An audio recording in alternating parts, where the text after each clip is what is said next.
Yes, thank you, Mr. Speaker. And I want to emphasize that going out of the election, we made a commitment to Canadians on a number of different fronts. But, I want to highlight some very good news that came out today. We have now had 3 months in a row where we've had substantial job growth, Mr. Speaker. In September, 60,000 jobs were created.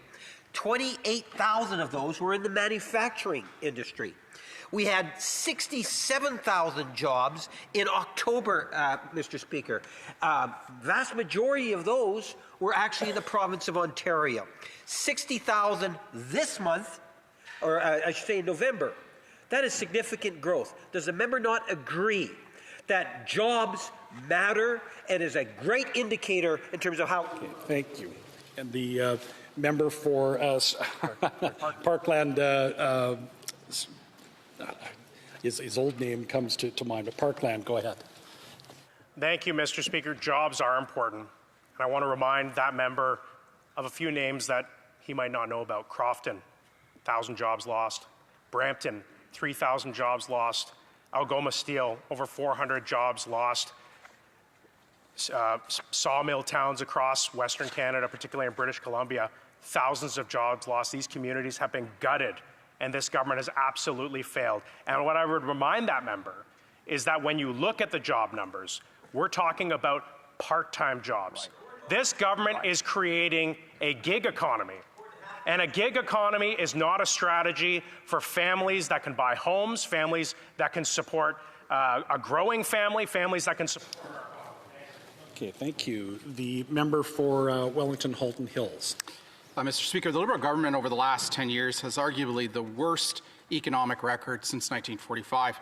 Here's just one set of data points. Overall Liberal productivity has declined in each and every of the last 4 years. I can't think of any 4-year period since 1945 where this has happened. It's in CanSIM table 3830033.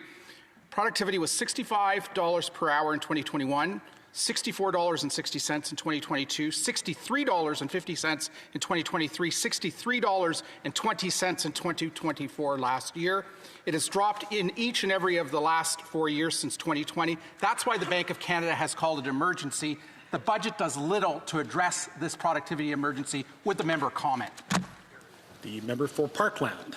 Thank you, Mr. Speaker. I want to thank my honourable colleague, for providing this great data for the House of Commons to review, because I think for many Canadians these numbers might seem like they're abstract, but let me talk to you about how important it is that when Canada has the worst productivity growth in the last 4 years, what does that mean?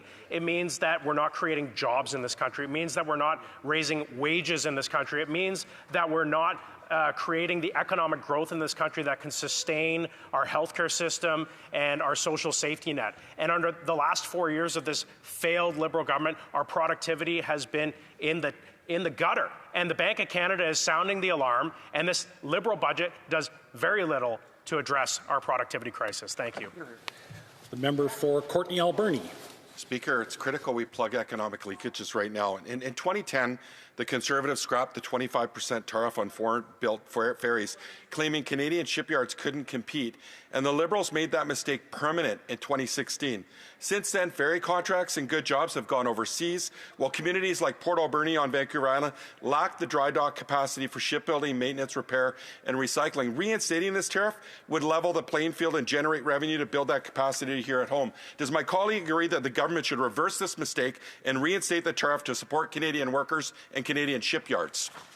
The member for Parkland.